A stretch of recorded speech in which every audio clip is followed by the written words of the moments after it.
Welcome to Wealth Wisdom. If you have ambitions to achieve financial success, please leave yes in the comment, and we are here to help you obtain insight and build wealth. The book we are going to share today is Empire Builder by Adam Coffey. Grow your business empire with strategic planning and smart selling. There you are, at 8 a.m., sitting on the swivel chair in the office of your very own business. Quite the feat, isn't it? But let's not sugarcoat, the battle is just beginning. After all, the road to business success can be long and winding. Data reveals that 18% of small businesses fail in the first year. Just imagine the horror of starting your dream business, only to watch it crumble before your second cup of anniversary coffee. It's a harsh reality for many, but your entrepreneurial journey doesn't have to crash and burn. In this sharing, we'll reveal real-world lessons to help you stay afloat while constructing your business empire. Covering battle-tested tools from foundational best practices to selling your enterprise for top dollar, this guide is designed to turn your business dreams into tangible successes. So, consider this the official start of your countdown to building your global business. Before we continue, if you are interested in this topic, please consider subscribing and give us a thumb up. Let's continue. Laying the foundation. Ever tried assembling a piece of furniture without reading the instructions first? Spoiler alert, it's a recipe for a wobbly table. Similarly, laying the foundation of your business empire demands more than mere enthusiasm. It requires a strategic approach and a clear understanding of the fundamentals that underpin a robust business. When charting the course for your enterprise, it's essential to focus on addressing the needs of your target market. Businesses centered around needs, as opposed to wants, stand a better chance of weathering economic downturns.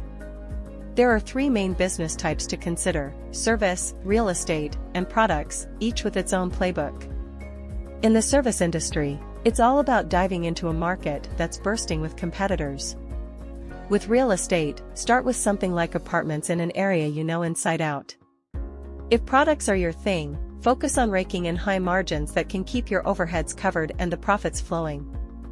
But there's more to it than just your business model. The culture you foster and the team you build are what can turbocharge your revenue. So, make sure to foster a positive culture and value your employees.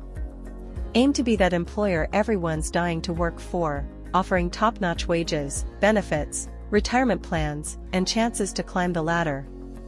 Now, let's talk about strategies for growth. In the beginning, when you're hustling to hit that first million, you need to nail your unit economics. That means understanding the nitty-gritty of your costs and revenue on the smallest scale.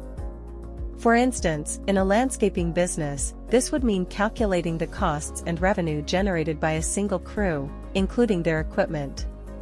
To scale up to your first million, it's simple math. Figure out how many units you need to hit that revenue target. Say your single crew generates $200,000 annually. So you now need 5 crews to get that $1 million goal. Aside from the math, identifying critical challenges, like customer acquisition, is also a part of your path to your first million. From there, to leap to $10 million, it's time to replicate what worked and scale it up. Think about adding more services to beef up your revenue. Once you're on your way to $100 million, it's time to look at merging with and acquiring competitors, as well as hooking up with private equity firms. These firms are like big pots of money, pooling together investments to buy out companies. They're a powerhouse of capital, and can be your ticket to rapid growth. At the $100 million to $1 billion mark, you've got to shift gears. You'll no longer be micromanaging, you'll be steering the ship through solid processes. This stage might also involve strategic exits, all while keeping a finger in the pie with a minority stake. So, that's the secret to building a business empire. It's all about smart choices, understanding your market, nurturing a killer team, and leveraging financial strategies at every turn. Each growth stage has its challenges and opportunities, and how you navigate these waters can make or break your empire. The 4 steps of growth. Now that you have the basic knowledge to lay the foundation of your empire, let's talk growth. You might think aiming for a 10% annual growth is playing it safe, but that's not going to cut it.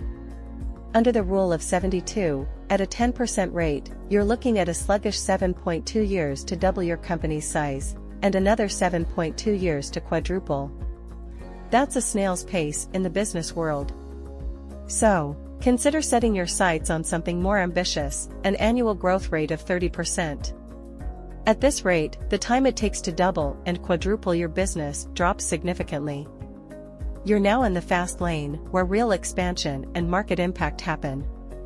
If you're not hitting that 30% yet, here's a straightforward 4-step game plan. Start with discovery. This isn't about collecting data for the sake of it. You need to dig deep and look for patterns and insights that aren't jumping out at you. Next, develop a thesis. You've got your data, now make sense of it. Find those recurring themes that point to the real issues at play. Step 3 is where you get strategic. Based on your thesis, pinpoint 5 or 6 key initiatives that promise real growth. And finally, implement the cycle of measure, adjust, and repeat. Assign the initiatives you came up with to your leadership team, keep an eye on their progress, and don't be shy to tweak things as needed. Alright, so you've got the process down, but what's next? How do you actually hit that lofty growth target? Fundamental tactics for preliminary progress. Think of growing your business like gardening. You know you need to water and nurture the plants, but without the right strategies, you're just a person with a hose and good intentions. Growth needs more than just knowing the process, you need to get familiar with the strategies too. There are 2 basic approaches to increase your growth: organic growth and margin enhancement. Let's explore how they can transform your business trajectory. Organic growth is your first port of call. It hinges on 4 main levers. Price is the first one. Raise your prices to bump up those profit margins. However, this requires a delicate balance to find the optimal price that maximizes revenue. Next up is volume. You've got to sell more, plain and simple. Beef up your online marketing, tweak your sales strategies, and maybe get some specialized salespeople on board, hunters to bring in new customers and farmers to upsell to existing ones. Then there's pivoting. This means either expanding your offering for your current customers or finding less crowded markets where you can charge more. The 4th lever is tiering. Implement a tiered pricing strategy for your products or services to cater to different customer segments. A 3-tier model based on solid data can work wonders here. Moving on to margin enhancement, this is where you get your profit margins to shoot up. There are 5 strategies to look at. First, operating leverage. When your business grows, buy in bulk to save money. Second, technology is your friend. Automate the mundane tasks so your team can focus on the high-value tasks they're meant to be doing. Third, don't just accept things as they are. Question your processes and shake things up a bit to streamline operations. Fourth, think about your company's structure. Cut down on the management layers, make things less complicated. A good rule of thumb is no more than 5 levels of management between your top leader and the frontline employees. Try to keep a manager-to-employee ratio of 30:1. Lastly, never stop improving. Have a team dedicated to continuously refining your operations, removing any roadblocks, and making things more efficient. So, these are your basic tools. Use them wisely, and you'll see your growth curve upwards. However, to really kick things into high gear, you'll need to mix these with some advanced strategies. That's how you really start building your empire. Advanced strategies for empire building. So, you want to join the $1 billion club, but you feel like it's trying to get into the most exclusive party in town, and you're not invited. Don't worry, though, here are the secret handshakes, or rather, the tactics and tools, to get you past those velvet ropes. First off, let's look at mergers and acquisitions, otherwise known as M&A, and buy and build. This is where you combine several smaller firms into one powerhouse, creating something that's significantly more valuable. Buy and build is particularly effective. By buying these smaller companies at a lower price and merging them into your empire, the value of your combined firm skyrockets. While it may sound simple, navigating the buy and build strategy requires meticulous planning and execution. It involves a series of 9 steps involving sourcing targets, initial outreach, securing funding, closing deals, and, most importantly, ensuring that the integration of these acquisitions is seamless and efficient. But your journey to building an empire isn't solely about increasing organic growth, improving margins, or acquiring companies. Your overarching strategy and management systems are equally crucial. In short, you need a game plan. It's vital to focus on a handful of key initiatives that drive growth and value creation. This involves not just identifying these initiatives, but also aligning the right people with the right skills for these tasks. Putting the right person in the right role ensures that those who are instrumental in propelling your empire forward are empowered and retained. On top of strategic planning and team alignment, you'll also benefit from the use of analytical tools such as what's known as the bridge. Think of it as your roadmap to success. It's a waterfall graph that plots out your expected growth, factoring in everything from organic growth to the impact of your M&A activities. Set clear targets for each of these growth drivers and keep a close eye on your progress. Adjust your strategy as needed. After all, growth rarely follows a straight line. In essence, building a business empire isn't just about growth for the sake of growth. It's about smart, strategic expansion. You're using M&A strategically, aligning your team effectively, and using tools like the bridge tool to stay on track. It's a sophisticated blend of strategies and tools that, when executed correctly, can elevate your business to new heights. Scaling your empire. You did it. You're starting to scale your empire. And now it's time to sell it. Wait, what? Selling your business might sound as appealing as giving away your favorite pair of shoes. But what if those shoes could turn into a fleet of luxury cars? That's the level of upgrade and expansion you could achieve by strategically selling your business for empire building. When you negotiate a sale with major companies or private equity firms, you're essentially tapping into a pool of resources to grow your empire faster than you could alone. It doesn't necessarily mean you're not just handing over the keys and walking away. You can still keep a slice of the pie by reinvesting your sales earnings into a minority stake. So, let's now break down the art of selling your business. It isn't as simple as some might think. Just because you've built a successful business doesn't mean you're automatically equipped to sell it effectively. What's the game plan, you might be asking? It starts with building your business with the final play in mind. Set it up for a grand exit, ideally one that fetches the highest price.